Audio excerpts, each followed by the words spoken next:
And as we celebrate the first 50 years of the Foundation, our mission to educate and to promote social democratic principles has never been more vital. The 50th anniversary of this charity has been an exciting year for all of us, filled with new programming, new events, new publications, and most importantly, new supporters. This foundation has been modernized, revitalized. That was the mission I gave myself when I took over in 2016. But the things that brought us to this room tonight, the things that brought us to this movement are burned into our souls. And if we continue to focus on lifting people up, leaving no one behind, winning elections so that we can affect real change. And they would be a competent, compassionate government that cared for people and put people first. And I think that's what his leadership has done.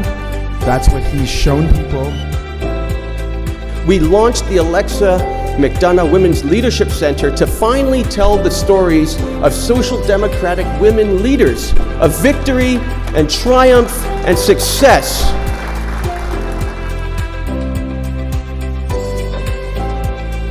And as we celebrate the first 50 years of the Foundation, our mission to educate and to promote social democratic principles has never been more vital. Across Canada, today, we see rising poverty, growing inequality, skyrocketing costs of living, housing crisis, opiate overdose crisis, the rise of the extreme right, and the need for urgent and effective action on reconciliation and climate change. The challenges are fierce. But in this country, we have built up a strong and vibrant pillars of social democracy. In order to understand where it all fits together, I ask you to consider that in order to take on these fierce challenges and to make change in our community and in our country, we as Social Democrats must do at least three things. We must educate, we must organize, and we must elect representatives to form governments. We are here tonight to celebrate a truly historic occasion. This charity was founded 50 years ago by Tommy Douglas himself, and the educational work that takes place is fundamental to advancing social democracy in Canada today. Good work, Josh. The place is packed and the joint is jumping. Thank you to everyone.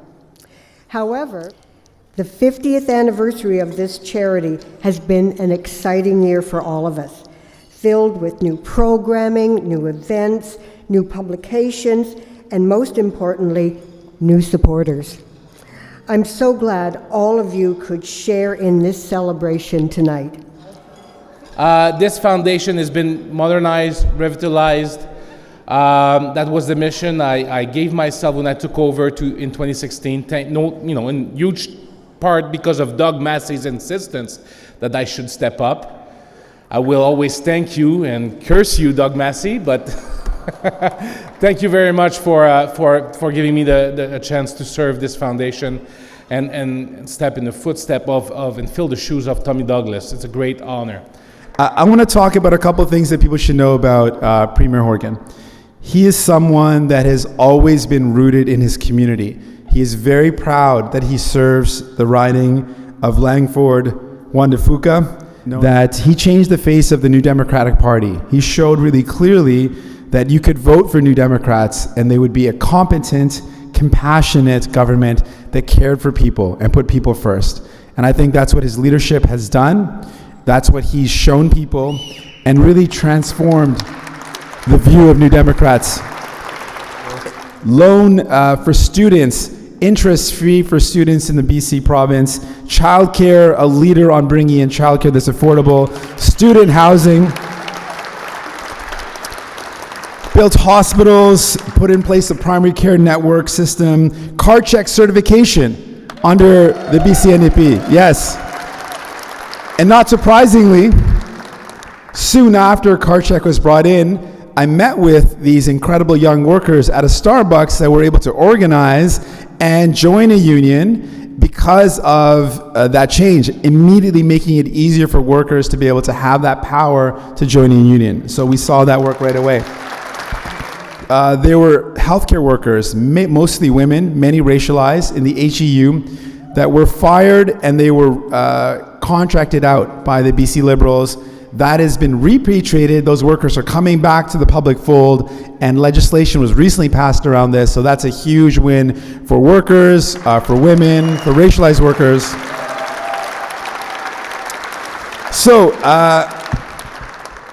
I'm just really honored to say that John has been a friend to me. We've had a great relationship. I've leaned on him for some good counsel. He's been very straight up with me, true to character, and been very supportive as well. And I am really honored to be able to say some great words about this great man, and to ask you all to stand up and give a round of applause for the MLA for Langford, Wandafuka, and the 36th Premier of British Columbia, Premier John Horgan. Oh, thank you, Jagmeet. Thank you, friends. It is great to be back in Ottawa on the traditional territory of the Algonquin people. It is really something. I've seen some people I haven't seen in a long time.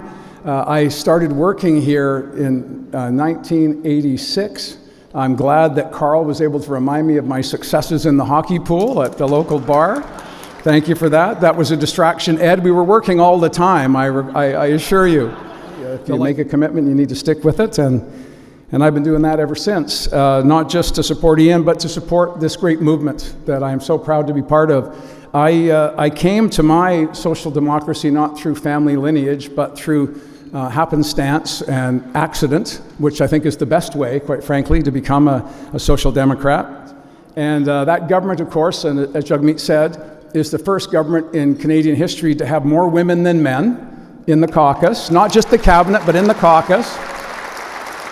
More racialized members than ever before, LGBTQ members, and unapologetically the first South Asian Speaker of the legislature. The firsts keep piling up in British Columbia, as they have done since the days of Dave Barrett.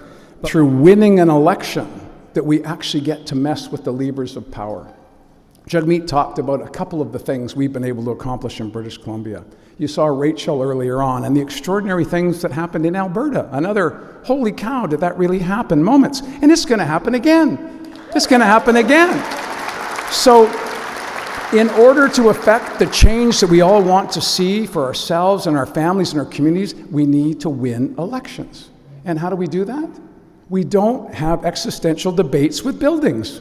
We don't yell at people who are not there. We reach out to people who we've never talked to before, and we convince them that we are on the right path and they should join us, because we're talking about the things that matter to them. Not the list of grievances that we've assembled over decades, but what are we going to do right now, today, for you? That's what voters need to hear, and that's what we need to deliver. We've done that in British Columbia for 2 successive elections, and we're going to do it for 1 more after that.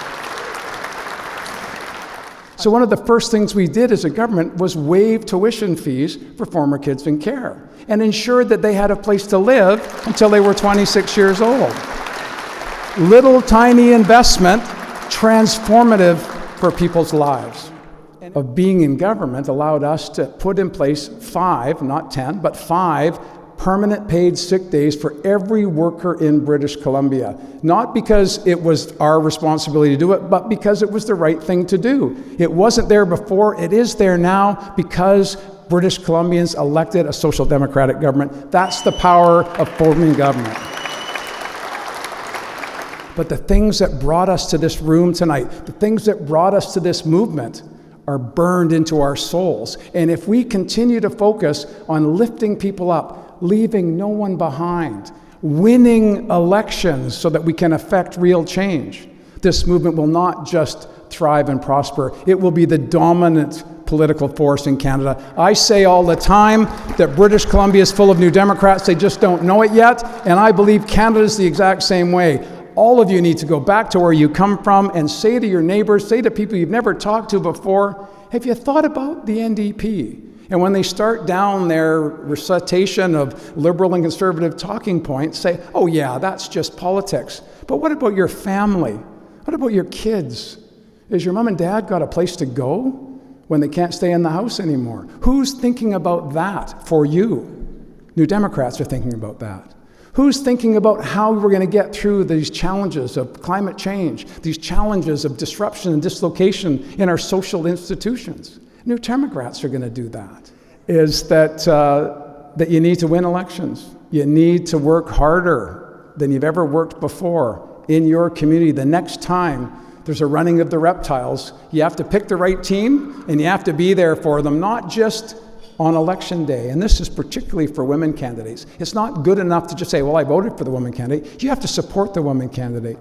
I want to conclude by talking about the Declaration on the Rights of Indigenous People. And I want to talk a little bit about my criticisms earlier of our public education system. I have 2 degrees in history, and I didn't learn about residential schools until I was an elected representative in a gymnasium hearing from a survivor in 2006. The Truth and Reconciliation Commission opened all of our eyes to what had been before us for all of our lives, and we just didn't know about it because nobody told us. And now, with the discovery in Tk'emlúps and Secwepemc territory of 215 unmarked graves and other findings in Saskatchewan and British Columbia and other places, we can no longer turn our backs on this story. When you're watching Hockey Night in Canada and they're lamenting and putting 215 on scoreboards across Canada, finally, the grotesque injustice of the residential school process is laid bare for all of us to acknowledge and speak the truth, because without truth, there can be no reconciliation. We all have to internalize this. We didn't do it, but it happened in our country, and we can never let it happen again. Be kind to each other. Vote NDP. Thank you. Let's talk about this year, how much we actually did. We added Jagmeet Layton's name and legacy to our foundation to reach a whole new generation of people. We launched the Alexa McDonough Women's Leadership Center to finally tell the stories of social democratic women leaders, of victory and triumph and success. We did that in Halifax with the McDonough family, and I've got to tell you, they were just thrilled. We're going to do a lot with this, I know that. Quickly about a few more things, because I think it's important for us to recognize what that growth really looks like. I want to share a quick few stats. The first one, 692% in online supporter signups over the course of the past year. 561% the number of new memberships increase. Our revenue jumped by 2,284%. This is not a small feat.